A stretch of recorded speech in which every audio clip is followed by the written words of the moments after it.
Assalamualaikum warahmatullahi wabarakatuh. Perkenalkan, nama saya Muhaidir Disman, Stambuk 0932020091, kelompok 4B frekuensi 2 dari Universitas Muslim Indonesia Makassar, Teknik Pertambangan. Sini saya akan membacakan hasil tugas saya, yaitu konstanta gaya pegas. Yang pertama yaitu tujuan percobaan, yaitu kita dapat memahami peristiwa gerak harmonik pada pegas. Kedua, kita dapat memahami arti waktu atau periode getaran dan frekuensi getaran. Tiga, kita dapat mengamati pengaruh simpangan dan massa terhadap getaran. Keempat, kita dapat menghitung besarnya konstanta gaya pegas.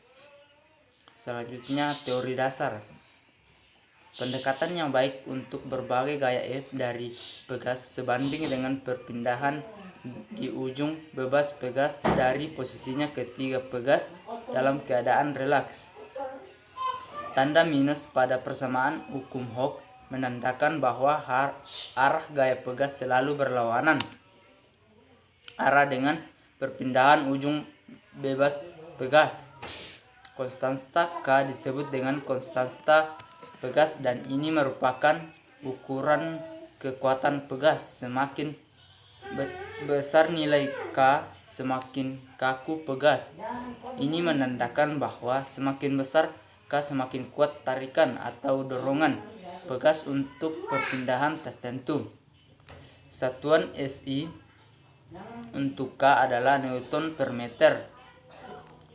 Pegas adalah benda elastis yang digunakan untuk menyimpan energi mekanis. Pegas biasanya terbuat dari baja. Pegas juga ditemukan di sistem suspensi mobil. Selanjutnya, alat dan bahan. Alat dan bahan yaitu yang pertama alat peraga, kedua ember, ketiga beban, keempat beban pemberat, kelima stopwatch, keenam pegas. Terus prosedur percobaan. Prosedur percobaan yang pertama yaitu kita melakukan praktikum dalam keadaan statis. Pertama-tama kita menaruh pegas tersebut di ember dan digantungkan di atas peraga. Setelah kita kalibrasi jarum pada ember tersebut di titik 0. Selanjutnya kita menaruh beban sebesar 10 gram. Setelah kita menaruh beban pada ember tersebut, selanjutnya kita mengamati perubahan panjang yang terjadi pada pegas tersebut dan kita biarkan ember beban dulu diam. Selanjutnya kita mencatat hasil dari perubahan panjang yang terjadi pada pegas tersebut. Setelah itu kita ulangi dengan beban yang berbeda. Setelah melakukan praktikum pada keadaan statis, selanjutnya kita beralih ke praktikum dalam keadaan dinamis. Pertama-tama kita berikan ember ke pegas tersebut, lalu kita gantung ke alat peraga. Selanjutnya kita berikan beban sebesar 10 gram. Sebelum kita melakukan percobaan tersebut, kita menentukan dulu berapa frekuensi yang kita berikan. Jadi di sini kita menggunakan 5 frekuensi, lalu kita mengukurnya menggunakan stopwatch. Sebelum kita tarik ke arah bawah ember beban tersebut, apabila kita melihat ember tersebut dalam keadaan stabil, lalu kita mengukurnya lewat stopwatch. Selanjutnya kita mengulangi prosedur tersebut dengan beban yang berbeda. Terus selanjutnya hasil pengolahan data. Pertama yaitu massa 0,001, untuk simpangannya yaitu 0,0235, untuk gaya 0,01962, untuk massa 0,002, untuk simpangan 0,047, gaya 0,2943.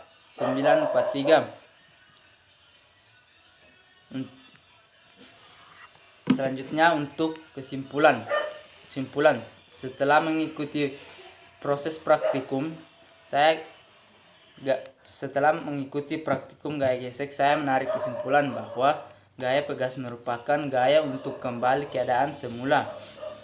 Gaya ini ditimbulkan oleh benda statis yang mengalami regangan. Benda-benda mengalami gaya pegas misalnya busur, panah, dan baret. Benda-benda elastis banyak dimanfaatkan oleh manusia untuk memudahkan pekerjaan atau demi kenyamanan manusia. Hukum Hooke yang menyatakan bahwa jika gaya tarik tidak melampaui batas elastis pegas, maka perubahan panjang pegas berbanding lurus dengan gaya tariknya. Selanjutnya yang terakhir yaitu ayat-ayat yang berhubungan, yaitu wal wannu yauma izil haqqa faman takun mauzihum wa ulaika humul muflihun, yang artinya timbanglah pada hari itu atau menjadi ukuran kebenaran, maka barang siapa yang berat ketimbangannya atau kebaikan, mereka inilah orang-orang yang akan beruntung. Quran surat Al-A'raf ayat 8-9. Sekian dari saya. Wassalamualaikum warahmatullahi wabarakatuh.